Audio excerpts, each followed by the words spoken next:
Sojourn Psychology. Whatever life throws your way, don't walk alone. We're here to come alongside you as you journey towards clarity and a life lived well. Online and in-person psychological counseling services for all ages in Sherwood Park, Edmonton area. Need someone to talk to? Call us today. Okay. Hello, it is the Sojourn Psychology Show on the Health and Wellness Channel on TVU with your host, Tara Boothby. How you doing, Tara? I'm doing good. How are you doing there, James? Very well, very well. You know, I have launched out here and have grown an online television and radio presence and have encountered a very large community of health and wellness professionals, success coaches, psychologists. It's quite a vibrant and active economic system. Yes. I think, it just depends. So I see there's like I call it like the pseudoscientists. So there's like the chiropractors, the acupuncturists, the massage therapists, registered massage therapists, psychologists, optometrists, dentists. There's like these extra medical professionals that aren't necessarily put under the Alberta Health Services category. We don't necessarily see them as medical, even though we are part of that whole system. And then there's all these extra health professionals, right? So there's the spa, the medical spa people, and all the other self-care initiatives, which would be aesthetics and things like this. So we all kind of work together, and we all actually are avenues to promote mental well-being. All those things really are something, or they are actually really important for our mental wellness. And it's in terms of all these different streams of information. So what would before I get into it, and there's definitely common themes that run right through this. So, what's the structure or the professional system that you as a registered psychologist operate under? What are your credentials? So then as we push through these ideas, it'll create that kind of awareness. Yeah, that's a great question. I mean, I think that sometimes people don't necessarily pay attention to like, why am I choosing this doctor or why am I choosing this professional? And there are different types of people helpers. So we have just counselors, we have social workers, we have registered social workers, we have registered provisional psychologists and psychologists. Now, for a registered psychologist in Alberta, we are regulated as a profession by the College of Alberta Psychologists. So a regulated profession really means that we have a criteria that we have to meet in order to provide the service that we're doing. If you're seeing a registered psychologist, then you can use insurance. If you have insurance from your job or just privately, like Blue Cross or something, there should be some money allocated that you can use to see a registered psychologist, and at times a registered social worker for mental health care as well. Yeah. So, as I speak to people, there seems to be a lot of involvement with hypnosis. Do you practice in hypnosis as well? This is across the board. So this is from psychologists all the way through to independent practitioners.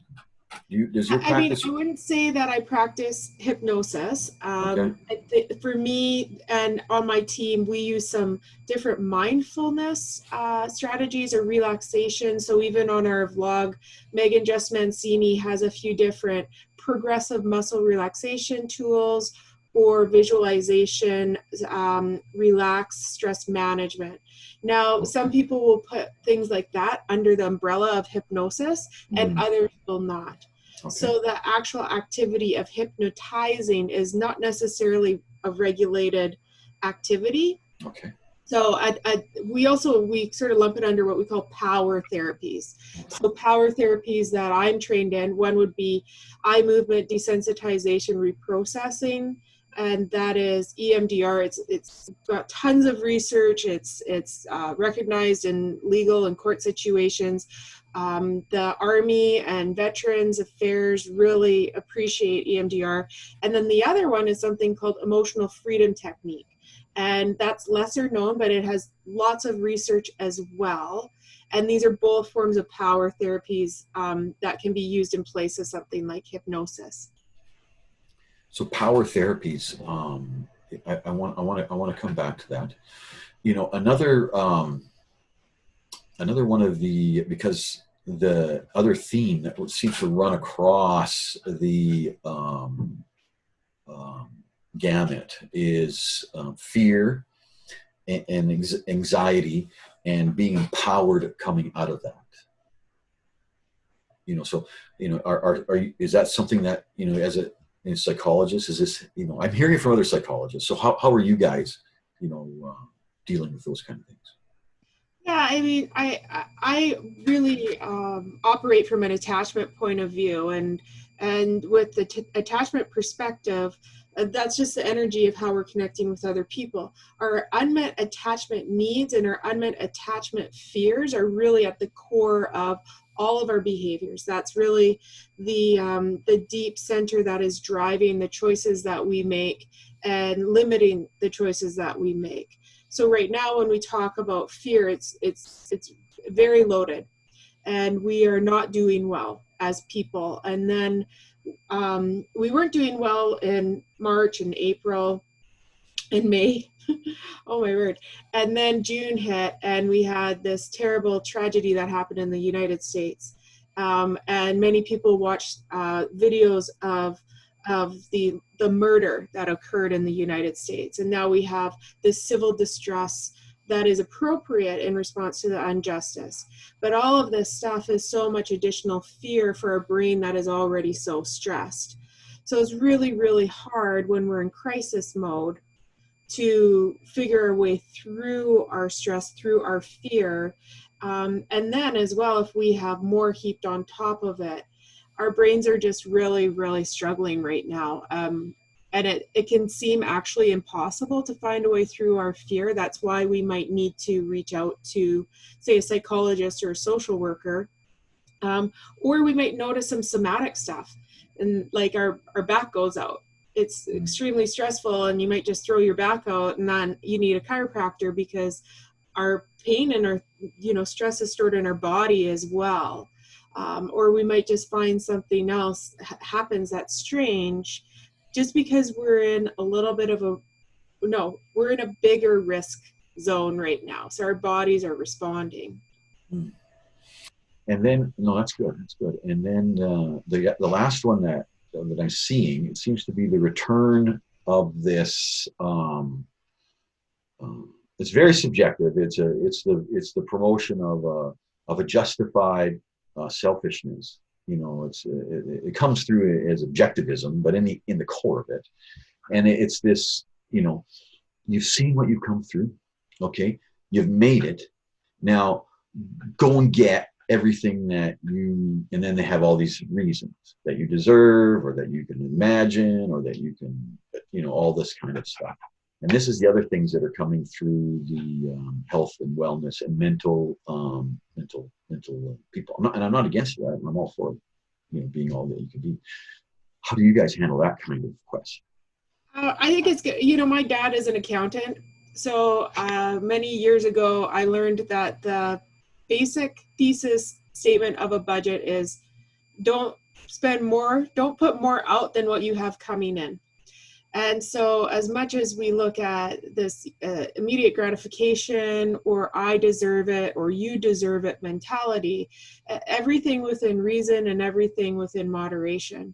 So if I am sacrificing or putting myself at risk to indulge myself in something that I want, that is not self-care. That is not a healthy boundary, and it actually puts a mental tax on my well-being. And that, you know, and people finding themselves maybe that have been living that way and have achieved success, but are now, you know, finding that their relationship, their home, to keep this success going, you can't burn that fire like that all the time. There's some retooling. So, at that kind of, I think that's where these power therapies that you're talking about, because, we make these sacrifices to achieve these things. So we have them, but now we need to bring the rest of our life up. Is that what these power therapies will help people with? Well, I mean, therapies are mostly developed to address trauma, right? So power therapy, the way I would say it, is really an intensive method to cool down a hot brain. So when our brain is traumatized like it is right now, we want a method to cool down our hot brain. If you don't have a power therapy handy, the number one easiest or best way to cool down a hot brain is cardio. So you get on the treadmill, you get on the elliptical, get on your bike, something where you have some sort of bilateral stimulation and movement that's going to help to reduce stress on our brain. However, when our brain is traumatized right now, I have trauma brain, and then all of a sudden I'm allowed to go to the shopping mall. Well, I'm at risk of buying and making strange purchases and just spend because I'm not doing well and I don't know how to remedy that. So I'll get a little zing from the purchase, or I'll get a little zing from going to indulge myself in a beautiful self-care at some luxurious place. No, I understand. And, it's all, you look at some of the big gaming operations, right?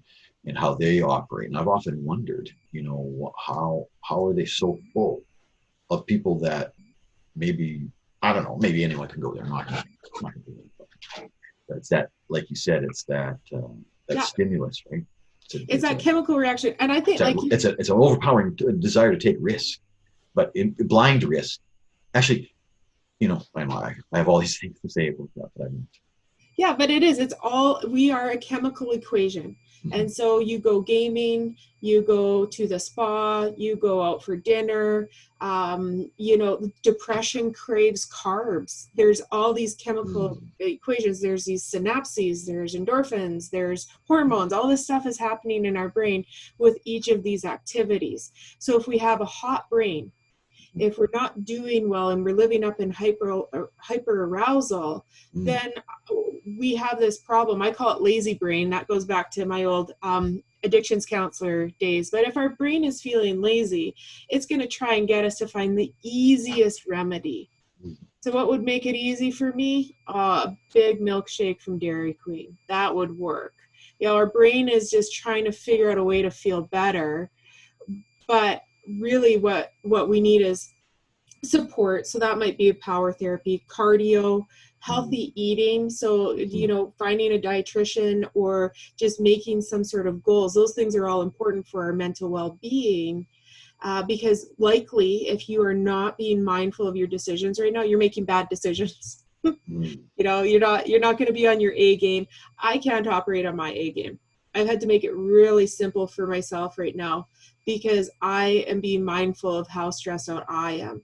And I really believe, and I don't mean to be arrogant by this, but if I'm not doing well, I really believe other people aren't doing well either. If I'm having a hard time, I can't use my Fitness Pal right now, which is a go-to for me. My brain doesn't go that way. So I'm like, wow, that's kind of important for me to notice. That's an old simple. So what is my simple right now, something that I can actually do? What I realized in the pandemic, because I was the weight thing so many people talk about, and I care about my weight. That's something I'm vain enough to care about my weight. I was doing okay, and then June hit, and I noticed now there's like this little spike in my weight. I'm thinking, what is going on? Well, I hadn't been paying attention. I've been kind of coasting through. And what I realized was I'd stopped eating breakfast. I wasn't paying attention. I stopped eating breakfast. And that was a big turnover for me to just modify that because it's healthy. My body does better if I'm eating breakfast. And also it's a symbol to me. Like this is something I can do to change and address the difficulty of my brain about food. Mm. Mhm. That's one we can talk about. That's one I struggle with, and I lost over 100 pounds. And trying to come through the bottom of it and find a diet, but there's issue with food, right?